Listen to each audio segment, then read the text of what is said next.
இந்த 6ATJ நீதிபதி ஜெயபாண்டியை விசாரிக்கிறதுக்கு தகுதி இல்லாத ஒரு நீதிபதி என்பதை இதன் மூலமாக நான் தெரியப்படுத்தி கொள்கிறேன். என்னுடைய செல் நம்பர் என்னுடைய அக்காவுடைய ஆதார் கார்டு மூலமாக வாங்கியிருக்கேன். என்னுடைய ஆதார் கார்டு, என்னுடைய செல்ஃபோன் அனைத்தும் சைபர் கிரைமேட்டருக்கு எந்த கோர்ட்டில் கொடுத்துருக்காங்க என்னன்னு தெரியாது.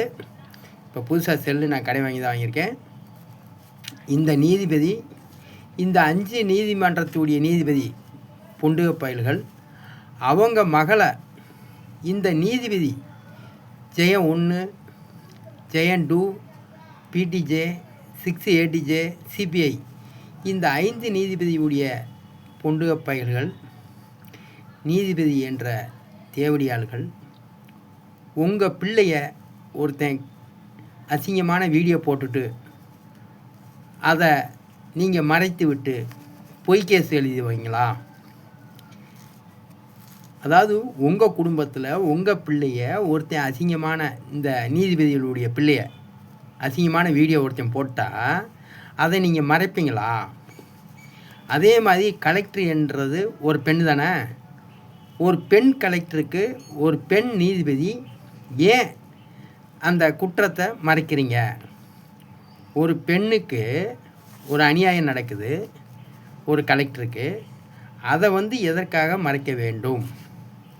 அதை நீதிமன்றத்து மூலமாக வீடியோ கோர்ட்டு மூலமாக சிறையில் இருக்கும்போது ஜெயபாண்டி சயின்டிஸ்ட்டு இங்கே பாருங்கள், நான் இந்த குற்றம் தான் செஞ்சேன், இந்த குற்றத்தின் அடிப்படையில் வழக்கு பதிவு செய்ய சொல்லுங்கள் சைபர் கிரைம் என்று நான் சொல்கிறேன். இந்த குற்றத்தின் அடிப்படையில் வழக்கு பதிவு செய்யாததுக்கான காரணம் என்ன? அதைத்தான் 6ATJ 3 வாய்தாவிலையும், அதாவது 4/7 வாய்தாவிலையும் எதற்கடா ஒரு பெண் கலெக்டரை ஆபாச வீடியோ போட்ட ஜெயபாண்டி என்று ஒரு அரசு வழக்கறிஞர் கூட தேவடியாமாங்க விவசாயிக்கு பிறந்தவங்க அரசு வழக்கறிஞர்கள் ஏன்டா ஒரு பெண் கலெக்டரை ஆபாச வீடியோ போட்ட? இதை எதிர்க்கிய ஜெயபாண்டி ஆபாச வீடியோ போட்டதை சைபர் கிரைம் எதுக்கு இதை நீங்கள் மறைச்சிங்க என்று கேட்கவில்லை. அப்போ கேட்காததுக்கான காரணம் என்ன? அந்த வீடியோவெல்லாம் லாக் செய்வதற்கான காரணம் என்ன?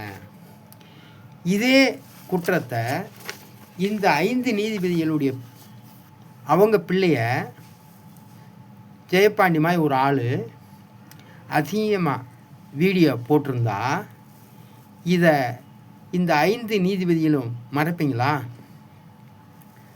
சொல்கிறா துப்பு கட்ட தேவடியாளுக்கு பிறந்த மதுரை நீதிமன்றத்துடைய நீதிபதிகளே, 6ATJ, ஜெயம் 1, ஜெயம் 2, PTJ, CPI கோர்ட் எச்சிக்கல்ல நாய் நீதிபதிகளே, பிராத்தல் நீதிபதிகளே, 15 மாதமாக ஜெயபாண்டிய ஒரு மதுரை கலெக்டர் பெண் கலெக்டரை ஆபாச வீடியோ ஏண்டா போட்டேன்னு ஒரு வார்த்தை கூட கேள்வி எழுப்பாத எச்சிக்கல்ல பிராத்தல் நீதிபதிகளே, மதுரை நீதிமன்றம் நீதிபதிகளே, இப்போ நான் வைவது தவறு என்றால் எதற்காக வைகிறேன் என்றால், ஒரு உண்மையான கேஸை ஒரு கலெக்டரு, ஒரு மாவட்டத்துக்கே ஒரு பொறுப்பில் உள்ள ஒரு கலெக்டரு, அந்த கலெக்டரை நிர்வாணத்தோடு நான் வீடியோ போடும்போது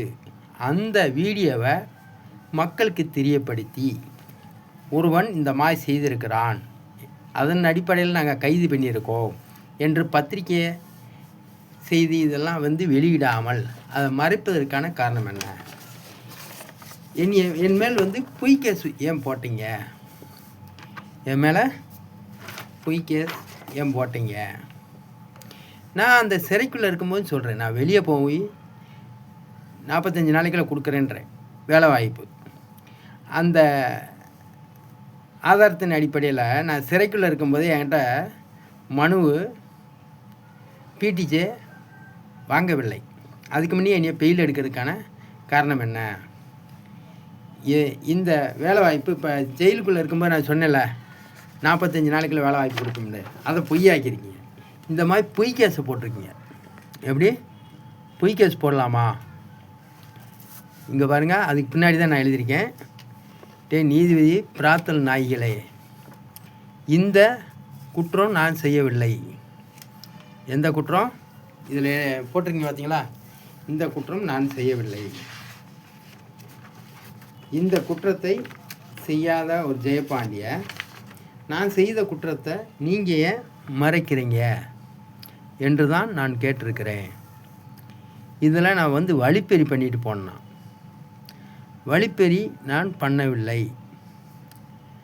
இது நான் போட்ட வீடியோ மதுரை கலெக்டரை ஆபாச வீடியோவை போட்ட ஜெயபாண்டிய கைது பண்ணி வீட்டில் கைது பண்ணியிருக்கணும். இரவும் பகலும் மதுரை கலெக்டர் பி அருண்குமாருக்கும் நான் விடாமல் ஃபோன் பண்ணிக்கிட்டே இருக்கேன், இரவும் பகலும். அந்த கலெக்டரு ஜெயபாண்டி எனக்கு 24 நேரமும் 5 நாள் வரைக்கும் ஃபோன் பண்ணுறான், அவனை கைது செய்யுங்க என்று உத்தரவிடாத காரணம் என்ன? மதுரை கலெக்டரு ஜெயபாண்டின்ற ஒரு நபர் இரவும் பகலும் 5 நாள் வரைக்கும் விடாமல் ஃபோன் செய்கிறான் தேர்தல் அதிகாரிக்கு பொன்முத்துக்கும். அவனை கைது செய்து வாங்க என்று செல்லூர் காவல் நிலையத்துக்கும் தல்லாகுளம் போலீஸ் ஸ்டேஷனுக்கும் சைபர் கிரைமுக்கும் உத்தரவிடாததுக்கான காரணம் என்ன? மதுரை கலெக்டரு. அப்போ மதுரை கலெக்டரு எதற்காக ஜெயபாண்டி அரண் நிர்வாணத்தோட மதுரை கலெக்டரை வீடியோ போட்டதை அதை ஒரு கலெக்டரே மறைக்கலாமா? ஒரு கலெக்டரே சாட்சி ஏறி சொல்ல மறுக்கலாமா? நான் சிறைக்குள்ளே இருந்தே சொல்கிறேன், சாட்சியை ஏற்றுங்க. சாட்சியை ஏற்றி ஜெயபாண்டி குற்றவாளியா அல்லது இந்த மதுரை கலெக்டர் குற்றவாளியா என்று தெரிய வேண்டும் என்று ஜெயபாண்டி சயின்டிஸ்ட்டு நான் உள்ளே இருந்தே வாதாட தயார். நீங்கள் கேஸை நடத்துங்க, சாட்சியை ஏற்றுங்க. இல்லை என்றால் என் உண்மையான வழக்கு பதிவு செய்து எனக்கு குற்றப்பத்திரிக்கை கொடுங்க. அதுக்கு பிறகு நான் பெயிலில் நான் வெளியே போய் கேஸ் நடத்திக்கிறேன் என்று சொன்னேன்.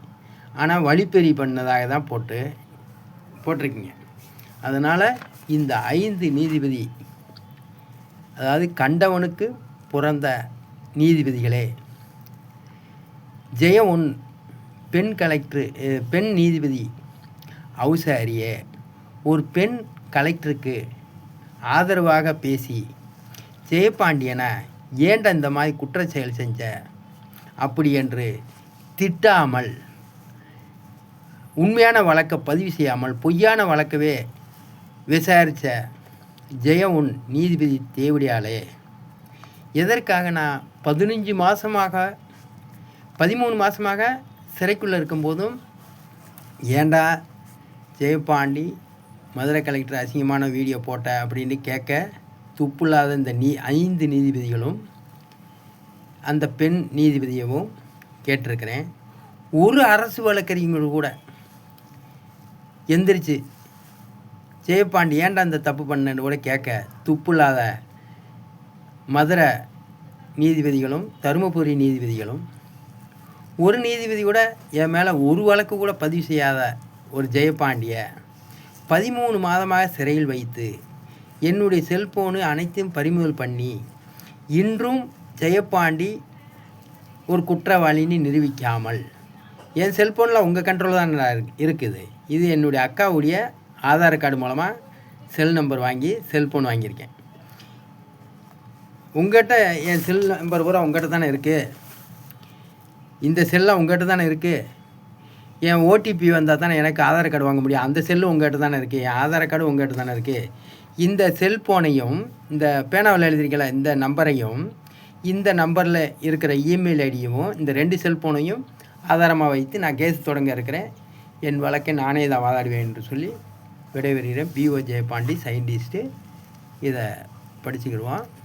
அதனால் ஒழுங்கு மரியாதையாக என்னுடைய பத்திரத்தை 6 ADJ என்னுடைய செல் நம்பருக்கு ஃபோன் பண்ணி ஜெயபாண்டி ஒன்று தான் வாங்கிக்கிறந்தப்பட்ட வாய்தாவில் எங்களை சத்தம் போடாதுன்னு எனக்கு தகவல் தெரிவிக்கணும். இந்த அனைத்து செய்தியும் மதுரை கலெக்டருக்கு, கலெக்டர் பிஏவுக்கு, தேர்தல் அதிகாரி பொன்முத்துக்கு அனுப்பியிருக்கேன்.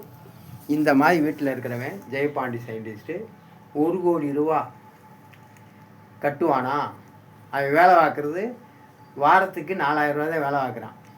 அந்த காசில் செல்ஃபோன் வாங்கினதுக்கு 2000 ரூபா தவணை கட்டிடுறான். சாப்பாட்டுக்கு அவங்க அக்காவுக்கு 1000 ரூபா கொடுத்துறான். வாரத்துக்கு ஒரு வாரத்துக்கு 1000 ரூபா அக்கா வீட்டுக்கு கொடுத்துறான். சாப்பாட்டுக்கு 2000 ரூபா தவணை கட்டிடுறான். இந்த காசை இல்லாமல் இவன் எப்படி 1 கோடி ரூபா நம்மளுக்கு கட்டுவான்? மதுரை முழுவதும் மாணவ மாணவிகளுக்கு படிக்கிறவங்களுக்கு எப்படி சம்பளம் கொடுப்பான்? 10, 11, 12 படித்தவங்களுக்கு எப்படி வேலை வாய்ப்பு கொடுப்பான்? ஜெயபாண்டி 75 நாளைக்குள்ள படிக்கிற பிள்ளைக்கு சம்பளம் கொடுத்து 10, 11, 12 படித்தவங்களுக்கு வேலை வாய்ப்பும் கொடுக்க வேண்டும். 75 நாளைக்குள்ள கொடுக்கவில்லை என்றால் 1 கோடி ரூபா 6 ADJ நீதிமன்றத்தை கட்ட வேண்டும் என்று உத்தரவிட தைரியமில்லாத தேவடியா பைய 6 ADJ நீதிபதி அவசரிக்கப்பட்ட பைய 3 வாய்தாவளி ஏமாற்றி விட்டு பத்திரத்தை வாங்காமல் மறுத்த எச்சிக்கல நாய் ஒரு மாவட்ட கலெக்டரை அசிங்கமாக வீடியோ போட விட்டு வேடிக்கை பார்க்குற தேவடியா பசங்க உண்மையான வழக்கை பதிவு செய்யாமல் உங்கள் பிள்ளைய அசிங்கமாக போட்டால் விடுவீங்களாடா? அது மாதிரி தான்டா ஒரு பெண்ணு மாதர் சங்கம் என்னென்னமோ இருக்குன்றான். ஒருத்தன் கூட இதற்கு எதிர்ப்பு தெரிவிக்கலை. அப்படின்னா ஜெயபாண்டி யோக்கியம் தான்டா தேவடியா பாலுகளா என்று சொல்லி விடைபெறுகிறேன். PO Jayapandi scientist. அடுத்த வீடியோவில் பேசுவோம்.